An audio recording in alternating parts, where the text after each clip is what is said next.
Dentro das relações de consumo, é muito comum, né, muito comum que haja problemas, haja de fato falhas, haja de fato erros, né?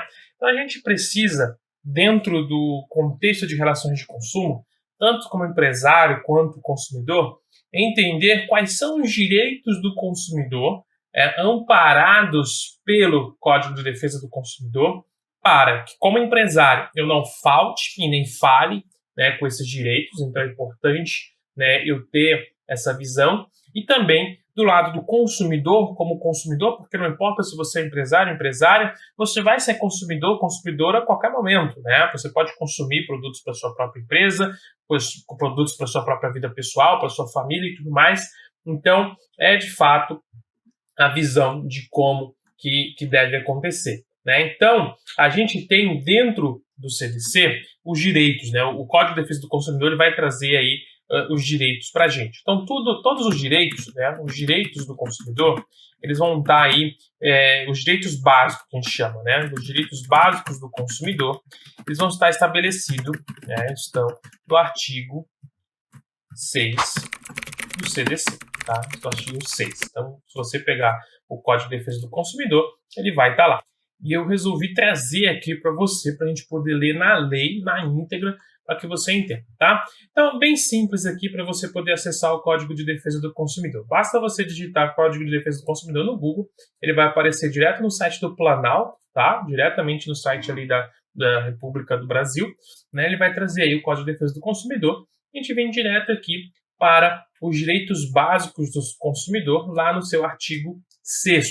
Então, são os direitos básicos do consumidor. Primeiro, a proteção à vida, saúde e segurança contra os riscos provocados por práticas no fornecimento de produtos e serviços considerados perigosos ou nocivos. Ou seja, esse primeiro parágrafo aqui, ele vai assegurar que produtos e serviços não podem trazer riscos à ordem, né? Riscos a essa ordem aos consumidores. Ou seja, os produtos e serviços não podem trazer riscos à vida, à saúde ou à segurança dos consumidores.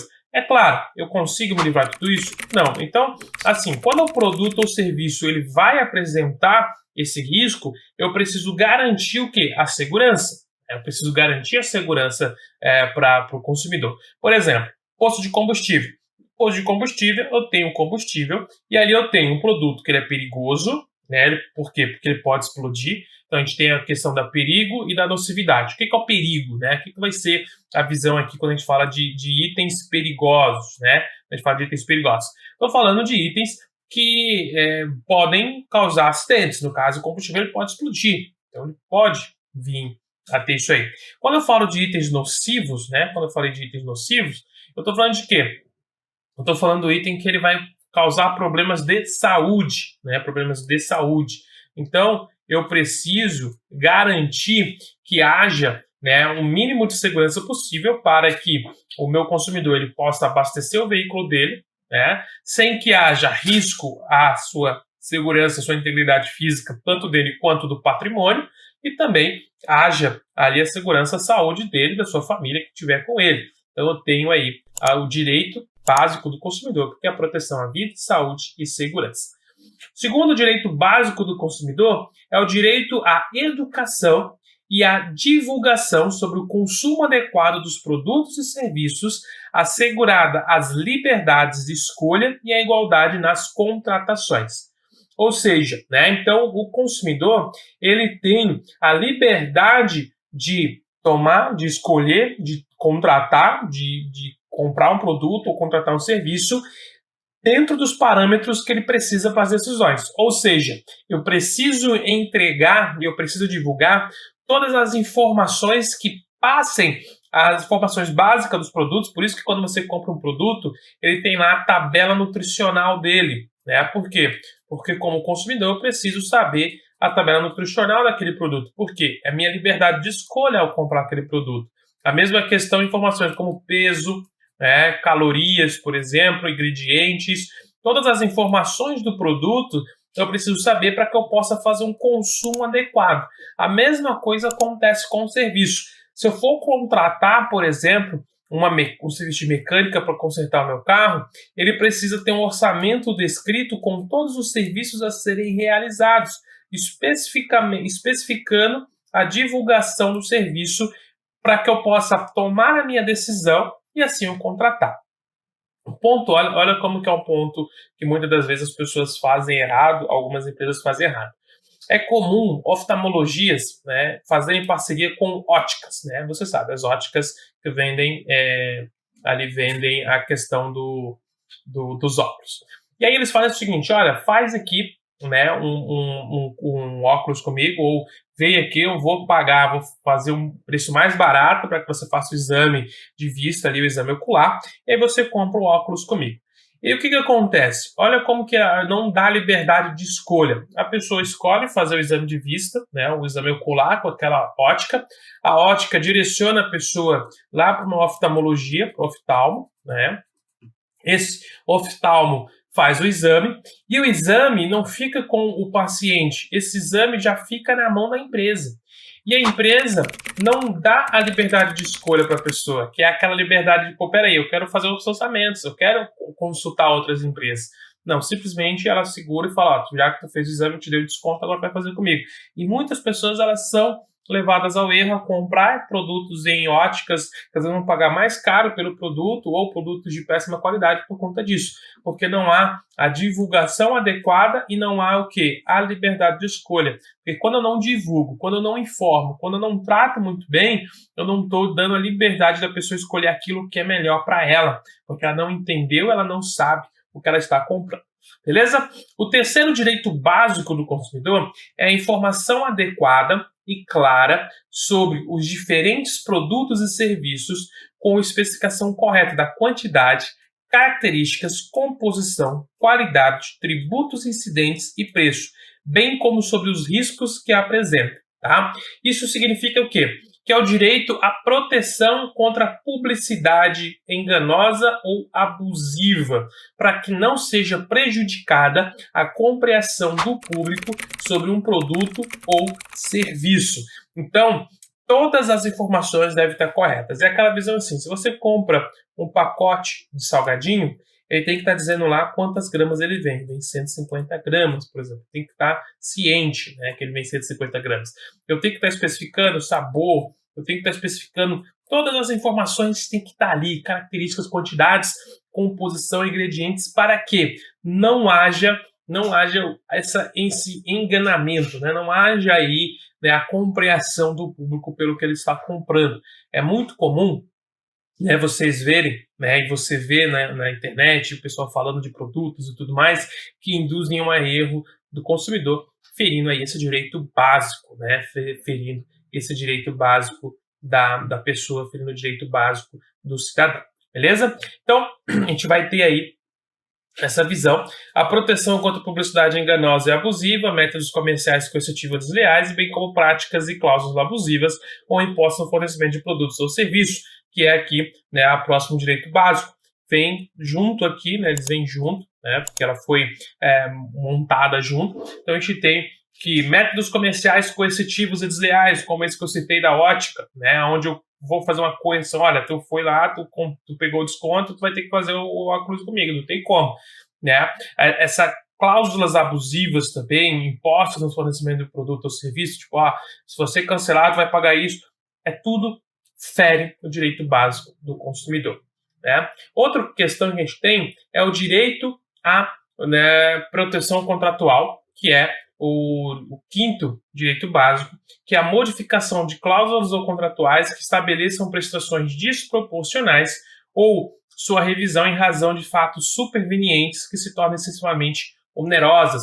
Então, o direito à proteção contratual, ele existe para que ninguém saia em desvantagem ou seja prejudicado por cláusulas abusivas. Então, a gente aqui no anterior, a gente falou sobre cláusulas abusivas, e esse vem falando que a gente não pode haver a modificação por qualquer motivo fútil, por exemplo, simplesmente porque o fornecedor quer que seja modificada uma cláusula contratual. A cláusula contratual, ela só pode ser alterada, né, desde que os dois lados se beneficiem com isso.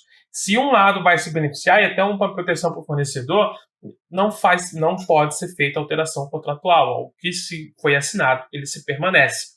Outro ponto que a gente tem é a efetiva prevenção e reparação de danos patrimoniais ou morais, individuais, coletivos e difusos. Ou seja, a gente tem, como consumidor, o direito à prevenção e reparação de danos, pois o consumidor não pode arcar com prejuízos que sofreu devido aos produtos ou serviços. Então, se eu comprei um produto estragado, se eu comprei um produto que me fez mal, se eu contratei um serviço que prejudicou a minha vida, por exemplo, acontece muito, por exemplo, você contrata um serviço para fazer uma reforma na sua casa, em vez de fazer uma reforma, ele acaba estragando. É um problema, né? Então a gente tem aí a efetiva prevenção e reparação dos danos patrimoniais. Então perceba, danos patrimoniais, danos do patrimônio. Morais, os danos à pessoa, a moralização da pessoa. Tanto pode ser individuais quanto coletivos. Tanto posso entrar sozinho, coletivo, como fala assim, por exemplo, às vezes clientes de banco reúnem-se para protestar contra o banco. Estou falando de coletivo, porque está afetando todo mundo, não somente uma pessoa afetada, né? Quando a gente fala de direitos básicos do consumidor também, a gente tem alguns direitos que têm muito ligado com os órgãos de proteção, né? Então, por exemplo, o direito sétimo, né, o sétimo direito básico do consumidor, ele diz que o consumidor ele deve ter o acesso a órgãos judiciários e administrativos com vistas à prevenção ou reparação de danos patrimoniais e morais, individuais, coletivos e difusos, assegurada a proteção jurídica, administrativa e técnica aos necessitados. E também vem o 8, né, em consonância, que a facilitação de defesas de seus direitos, inclusive com a inversão do ônus da prova ao seu favor no processo civil, quando a critério do juiz for verossímil a alegação ou quando ela for hipossuficiente segundo as regras ordinárias das experiências, ou seja, tá? A gente tem o direito de ter acesso aos órgãos que vão nos apoiar como consumidor, ou seja, por isso que tem o PROCON, os fóruns, tem que ter abertura para que o consumidor possa, de fato, abrir denúncias e conseguir trabalhar e apoio ao caso, e também a facilitação de defesa, ou seja, por que inverter o ônus da prova? Acontece o seguinte, se eu reclamei que um produto ele apresentou defeito, não sou eu, como consumidor, que tenho que provar que estou certo. É a empresa que precisa provar que eu estou errado. Ou seja, se eu comprei um celular e a tela descolou, por exemplo, e eu chego lá e falo, olha, processo, a tela descolou e tudo mais, não sou eu que tenho que provar que houve falha na fabricação do celular, mas sim a empresa que tem que provar que não houve, né? Ela tem que chegar e mostrar que realmente não houve falha e que a culpa foi minha, que eu fui descuidado com o celular, com o aparelho e tudo mais.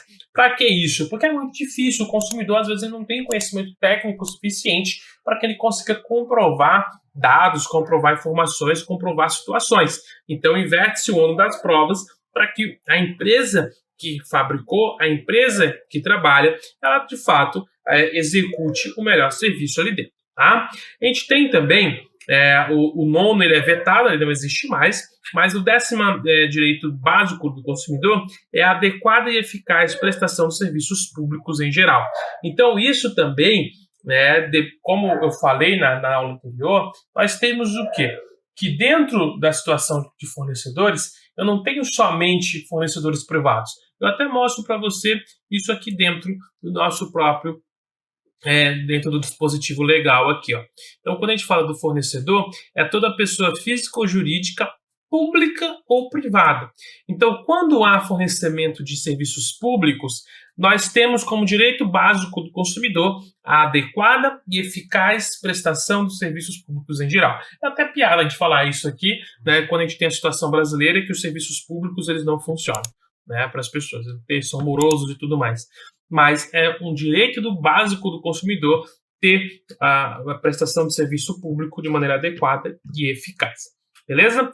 O 11º direito, ele vem que a gente tem direito como consumidor à garantia de práticas de crédito responsável, de educação financeira e de prevenção e tratamento de situações de superendividamento, preservado o mínimo existencial nos termos da regulamentação por meio de revisão e de repactuação de dívida, entre outras medidas. Tá? Isso é muito dentro da visão de eu vou trabalhar, né? Vem muito aqui no ano de 2021 trabalhando isso, para que não haja apenas uma relação de consumo, mas também haja o quê?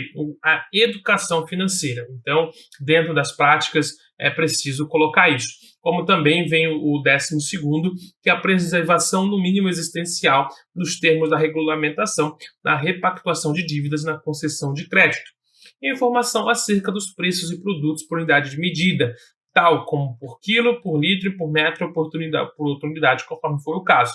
Então, o mais importante para a gente, né, dentro dessas novas alterações que em 2021 aconteceram, é essa aqui, que se coloca que eu preciso ter o conhecimento dos preços separados, dos preços fracionados, né? Então, houve fracionamento de preço, eu, como consumidor, preciso ter a informação acerca disso. Então, muitas das vezes, vem aquele produto que ele é por quilo. Eu separei ele, vou vender ele fracionado, eu tenho que colocar o quanto que ele é por grama, né? Vai vender fracionado. Eu tenho aqui que ele vem por metro. Eu vou vender de uma forma, eu tenho que colocar o preço da maneira fracionada, conforme o caso for. Quando a gente fala de concessão de crédito, quando a gente fala de garantia e de prevenção, as instituições de crédito, os bancos e financiadoras, elas devem, desde 2021, elas tiveram que mudar a forma como elas concedem o crédito e colocar de maneira mais criteriosa para o consumidor o entendimento daquilo que ele está contratando, para que ele possa, de fato, entender aonde que ele está colocando a dívida, a repactuação da dívida e tudo mais, e se ele não tenha falta, né, ele não tenha ali falta de conhecimento que possa ou prejudicar dentro do seu direito, dentro do seu consumo. Combinado? Eu espero, então, que você tenha entendido os direitos básicos do consumidor. Espero que você tenha gostado dessa aula. Como eu falei, eu trouxe, de fato, dentro aqui do Código de Defesa do Consumidor para que você possa estar olhando, né? Você pode acessar isso diretamente aí no teu navegador, dentro do Google, para que você possa olhar. Espero te ver numa próxima aula. Fique comigo e, por enquanto, vamos que vamos. E aí, tudo bem? Estou passando apenas para deixar um recado bem rápido para você que acabou de ver essa aula e que gostaria de assistir a todas as aulas desse curso. É bem fácil, basta você clicar no link que está na descrição deste vídeo ou acessar www.novacursos.com.br. Fazendo sua matrícula em nosso site, você terá acesso a todas as aulas desse curso e mais centenas de outros cursos, além de poder fazer avaliação. E caso você queira, poderá estar adquirindo o certificado com um valor bem acessível. Esse foi o recado que eu queria dar, aguardo sua matrícula. Até breve!